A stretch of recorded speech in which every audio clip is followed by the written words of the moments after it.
ಎಲ್ಲಾ ಹಾನಿಯಿಂದ ಕೂದಲನ್ನು ರಕ್ಷಿಸುತ್ತೆ. ಬರೀ Amrut noni reach root premium hair oil.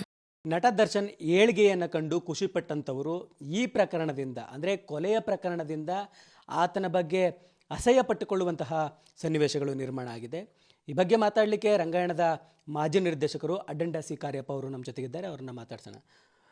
ಒಂದು ರೀತಿಯಲ್ಲಿ ಒಬ್ಬ ವ್ಯಕ್ತಿಯನ್ನು ಉತ್ತುಂಗದಲ್ಲಿ ನೋಡಲಿಕ್ಕೂ ಅದೇ ವ್ಯಕ್ತಿ ಮಾಡಿಕೊಂಡ ತಪ್ಪಿನಿಂದ ಆತನನ್ನು ಕೆಳ ಹಂತದಲ್ಲಿ ನೋಡಲಿಕ್ಕೂ ಅಥವಾ ಒಬ್ಬ ಆರೋಪಿ ರೀತಿಯಲ್ಲಿ ನೋಡಲಿಕ್ಕೂ ಬಹಳಷ್ಟು ವ್ಯತ್ಯಾಸಗಳಿದೆ ಸರ್. ನೀವು ಅದನ್ನು ಹೇಗೆ ಎಕ್ಸ್ಪ್ಲೇನ್ ಮಾಡ್ತೀರಿ? ಈಗ ನಾನು ಒಬ್ಬ ಕಲಾವಿದನಾಗಿ ದರ್ಶನ್ಗೆ ಮೇಕಪ್ ಮಾಡಿ ಅವನನ್ನು ರಂಗಕ್ಕೆ ಮೊದಲು ಕಾಲು ಇರಿಸೋಕ್ಕೆ ಒಬ್ಬ ಕಾರಣೀಭೂತನಾದಂಥ ನನಗೆ ತುಂಬ ನೋವಾಗ್ತದೆ, ತುಂಬಾ ನೋವಾಗ್ತದೆ. ಯಾಕೆಂದರೆ ಎಲ್ಲರೂ ಕಲಾವಿದರಾಗಿರೋದಿಲ್ಲ, ಕೆಲವೇ ಕೆಲವರನ್ನ ಸರಸ್ವತಿ ಆಯ್ಕೆ ಮಾಡಿಕೊಳ್ಳುತ್ತೆ. ಹಾಗಾಗಿ ದರ್ಶನ್ ಕನ್ನಡದ ಸಿನಿಮಾ ಇಂಡಸ್ಟ್ರಿಯಲ್ಲಿ ಒಬ್ಬ ಮೇರು ನಟ. ಅವನ ಅವಶ್ಯಕತೆ ಕೇವಲ ಅವನಿಗಾಗಿ ಅಲ್ಲ, ಅವನ ಇಂಡಸ್ಟ್ರಿಗೆ ಬೇಕಾಗಿತ್ತು. ಇಂಥದನ್ನೆಲ್ಲ ಅರ್ಥ ಮಾಡಿಕೊಳ್ಳದೆ ಸ್ವಯಂಕೃತ ಅಪರಾಧದಿಂದ ಇವತ್ತೇನು ಅವನು ಜೈಲಿಗೆ ಹೋಗಿದ್ದಾನೆ, ನನ್ನಂಥವನಿಗೆ ತುಂಬ ನೋವಾಗಿದೆ.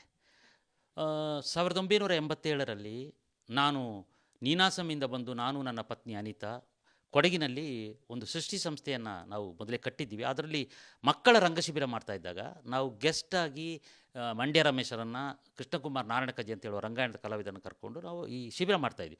ಆಗ ಅಲ್ಲಿ ಸಿಕ್ಕವರು ದರ್ಶನ್ ಮತ್ತು ದಿನಕರ್. ಹೇಗೆ ಅಂದರೆ ಮೀನಾಕ್ಷಿ ನಾಯ್ಡು ದರ್ಶನ್ ತಾಯಿ ನನ್ನ ಊರಿನವಳು, ಕೊಡಗಿನ ಪೊನ್ನಂಪೇಟೆಯವಳು.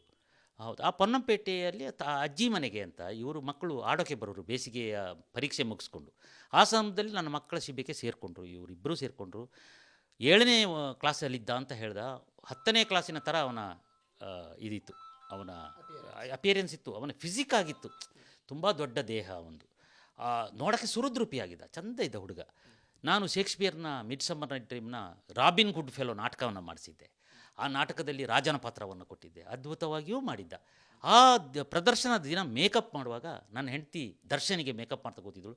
ಮೀನಾಕ್ಷಿ ನಾಯ್ಡು ಒಳಗೆ ಬಂದು, ಅಮ್ಮ ಯಾವ ಕೈಯಲ್ಲಿ ಮೇಕಪ್ ಮಾಡ್ತಾ ಇದೆಯಮ್ಮ ನನ್ನ ಮಗ ಅಂದರೆ ಅವಳಿಗಿದ್ದಂಥ ಮಹತ್ವಾಕಾಂಕ್ಷೆ. ಅವಳು ತನ್ನ ಒಂದು ಕಿಡ್ನಿಯನ್ನು ತೂಗುದೀಪ ಶ್ರೀನಿವಾಸಿ ಕೊಟ್ಟು ಅವಳು ಇಡೀ ಬದುಕನ್ನು ಕಟ್ಟಲಿಕ್ಕೆ ಪ್ರಯತ್ನಪಟ್ಟವಳು.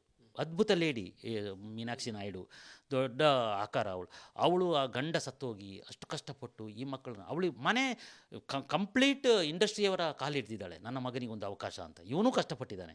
ಇದಾಗಿ ಅವನು 10ನೇ ಕ್ಲಾಸಿಗೆ ಓದಿದ್ದು ಯಾವುದೋ ಸೀರಿಯಲಲ್ಲಿ ಮಾಡಿದ, 1-2 ಸೀರಿಯಲಲ್ಲಿ ಕೆಟ್ಟ ಅಭಿನಯ. ದರ್ಶನಿಗೆ ಅಂಥ ಪ್ರತಿಭಾವಂತನೇನೂ ಅಲ್ಲ, ಈ ಬೇರೆ ಕಲಾವಿದರನ್ನು ಹೋಲಿಸಿದರೆ ಅವನಿಗೆ ಲಕ್ಕೆಲ್ಲ ಇದೆ, ಆಯಿತಾ. ಆಗ ನಾನು ಅವನು ಊರಿಗೆ ಬಂದಾಗ ಬೈದೆ, ಕೆಟ್ಟ ಆ್ಯಕ್ಟಿಂಗ್, ನಿಂಗೆ ಆ್ಯಕ್ಟಿಂಗೇ ಬರೋಲ್ಲ ಮರೆಯ, ನೀನೆಂಥದ್ದು ಮಾಡ್ತೀಯ, ನೀನು ಏನು ಸಿನಿಮಾಕ್ಕೆ ಹೋಗ್ತೀಯ ಅಂತ ಹೇಳಿದಾಗ, ಹೌದು ಗುರುವೇ ಏನು ಮಾಡೋದು ಗುರುವೇ ಅಂತೇಳಿ ಕೇಳಿದಾಗ ನಾನು ಹೇಳಿದೆ, ನೀನು ನೀನಾಸಮಿಗೆ ಹೋಗು, ಅಲ್ಲಿ ಆ್ಯಕ್ಟಿಂಗ್ ಕಲಿಸ್ತಾರೆ. ನಾಟಕದ ಆ್ಯಕ್ಟಿಂಗ್ ಆದರೂ ಪರವಾಗಿಲ್ಲ, ನಿನಗೆ ಆ್ಯಕ್ಟಿಂಗ್ ಕಲಿಸ್ತಾರೆ, ಸಿನಿಮಾಕ್ಕೆ ನೀನು ಬಳಸ್ಕೊಳ್ಬೋದು ಅಂತ ಹೇಳಿದೆ. ಲೆಟ್ರ್ ಕೊಟ್ಟೆ. ಮಂಡ್ಯ ರಮೇಶಿಗೆ ಹತ್ರ ಹೋಗಿ ಅವನಿಂದ ಒಂದು ಲೆಟ್ರ್ ಕೇಳ್ಕೊ ಅಂತ ಹೇಳಿದೆ. ಲೆಟ್ರ್ ಕೇಳಿಕೊಂಡು ನೀನಾಸಮಿಗೆ ಹೋದ, ಸೆಲೆಕ್ಟ್ ಆದ. ಈಗ ಸತೀಶ್, ನೀನಾಸಂ ಸತೀಶ್ ಹೆಸರು ಹಾಕ್ಕೊಳ್ತಾರೆ. ಇವನು ನೀನಾಸಮನೇ. ಒಂದು ಇಂಟರ್ವ್ಯೂಲ್ಲಿ ಹೇಳ್ಕೊಳ್ಳಿಲ್ಲ ಅವನು, ನಾನು ನೀನಾಸಮಲ್ಲಿ ಕಲಿತೆ ಅಂತ. ನನ್ನ ಜೀವನದಲ್ಲಿ ನಾನು ಮಾತ್ರವಲ್ಲ, ನನ್ನ ಕೂದಲು ಕೂಡ ಆಗಿರ್ಬೇಕು ಸ್ಟ್ರಾಂಗ್ ಅಂಡ್ ಸ್ಟೈಲಿಶ್. ಬರೀ Amrut noni reach root premium hair oil ನೊಂದಿಗೆ. Reach root premium hair oil.